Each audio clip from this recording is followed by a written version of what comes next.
দর্শক, এই মুহূর্তে পঞ্চগড় থেকে সরাসরি যুক্ত হচ্ছেন আমাদের আরেক সহকর্মী হারুন রশিদ। হারুন, জেলাতে তাপমাত্রা তো অনেক কম, তো শীতের প্রাদুর্ভাব কেমন দেখছেন এবং ছিন্নমূলদের জন্য প্রয়োজনীয় শীতবস্ত্র বিতরণে কোনো ব্যবস্থা নেওয়া হয়েছে কিনা জানাবেন।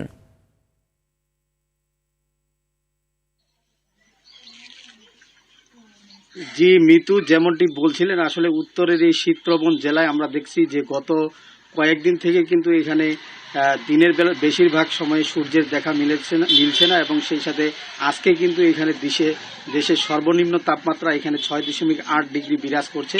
তবে স্বস্তির খবর হলো যে সকাল 10টার দিকে এখানে সূর্যের দেখা মেলে, এই জন্য কিন্তু মানুষের মধ্যে কিছুটা স্বস্তি এসেছে। আর একটি বিষয় জানিয়ে রাখি যে ভোর থেকে সকাল পর্যন্ত এখানে ঘন কুয়াশায় ঢেকে থাকছে চারদিক।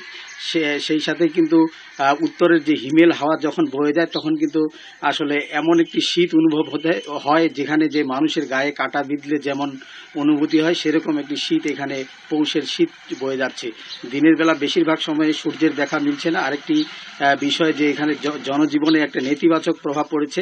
আমরা দেখেছি যে গ্রামাঞ্চলের যে বাসাগুলো, এই বাসাগুলোতে প্রায় প্রতিটি বাড়িতেই কিন্তু শীত নিবারণের জন্য আগুন জ্বালিয়ে শীত নিবারণের জন্য চেষ্টা করছে এখানকার সাধারণ মানুষ। জি, ধন্যবাদ আপনাকে।